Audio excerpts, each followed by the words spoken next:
শুভ দুপুর বন্ধুরা, আজ হচ্ছে শুভ মহালয়া।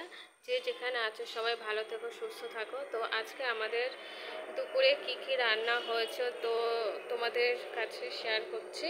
তো আজকে প্রথমে হচ্ছে এই যে আমার ছেলের জন্য এই যে মাছ ভাজা, আর এটা হচ্ছে কালকের একটু টক ছিল, চালতার টক, তাই এটা গরম করে নেওয়া হয়েছে।